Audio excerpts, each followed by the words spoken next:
صبح خیر very good morning spot کے ساتھ میں ہوں افشین قریشی اور میں ہوں آپ کا میزبان بلال خان. Good morning Pakistan. اور بہت ساری چیزیں ہیں لیکن کہیں نہ کہیں آپ جو ہے وہ کبھی کبھار زندگی کا پہیہ بہت تیز بھاگ رہا ہوتا ہے تو آپ کو بہت ساری چیزوں کو نا ٹرین کو بھاگ کر پکڑنا پڑتا ہے. تو آج بھاگتے بھاگتے کیا اچھی بات افشین کے دماغ میں ہے وہ بھی ذرا سن لیتے ہیں. بھائی آج کی اچھی بات تو یہ ہے کہ ہمیں جو ہے نا آج کل کے دور میں کفایت شعاری سے کام لینا چاہیے, کیونکہ جو وقت آنے والا وقت ہے نا وہ بھی ایسا ہی ہے کہ بھائی غلہ جمع کر لو, اناج جمع کر لو, مطلب اس ٹائپ کی چیزیں ہو رہی ہیں. پھر قیمتیں بڑھتی جائیں گی اور پیٹرول پرائسز اور یہ سب چیزیں.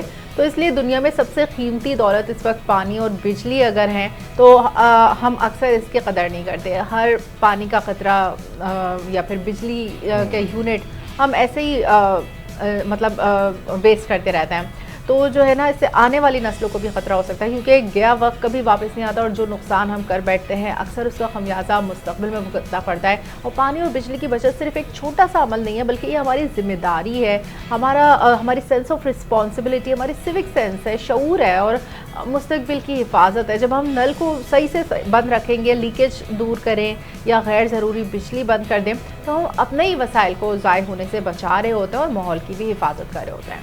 بالکل, ایک بڑی اچھی بات ہے جو آج آپ نے بتائی. بجلی اور پانی, ویسے بھی پانی اور بجلی دنیا میں زندگی اور توانائی کے حصول کے سب سے امپورٹنٹ جو ہے وہ فیکٹرز ہیں.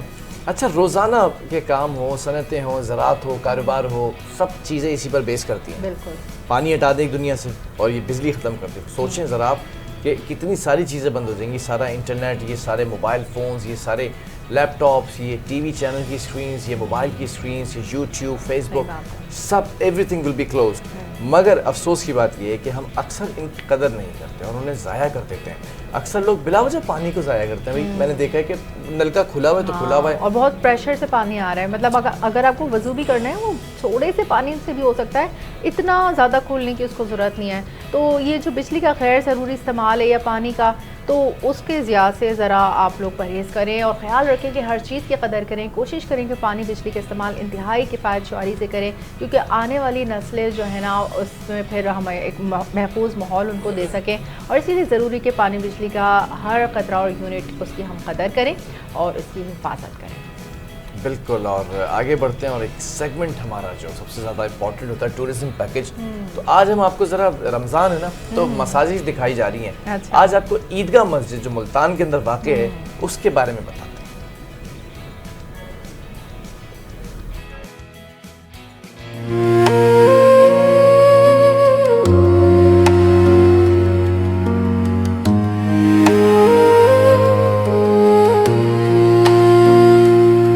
ملتان کی عظیم الشان عیدگاہ مسجد اپنی طرز, تاریخ اور فن تعمیر کے بے مثال جلووں کی وجہ سے نہ صرف ملتان بلکہ پورے خطے کی ثقافتی میراث کا ایک روشن ستون ہے. اس مسجد کی بنیاد 1735 میں اس وقت رکھی گئی جب نواب عبدالصمد خان بطور مغل گورنر یہاں فرائض انجام دے رہے تھے. انہوں نے نہ صرف شہر کی دفاعی اور انتظامی حیثیت مضبوط کی بلکہ فن تعمیر میں بھی ایک شاہکار قائم کیا جو صدیوں تک لوگوں کے دلوں میں اپنی جگہ قائم رکھتا ہے. مسجد کا اصل حسن اس کے وسیع صحن میں چھپا ہوا ہے جو اپنے اندر عبادت, اجتماع اور روحانیت کو یکجا رکھتا ہے. صحن اتنا کشادہ ہے کہ بڑی عبادتی تقاریب, اجتماعات اور عیدوں کے اجتماعات کے لیے بہترین جگہ فراہم کرتا ہے. صحن کے ارد گرد بنے ٹائلوں والے داخلی راستے, بلند دیواریں اور نقاشی کے حسین اور تاریخی نمونے دور سے ہی توجہ اپنی جانب کھینچ لیتے ہیں.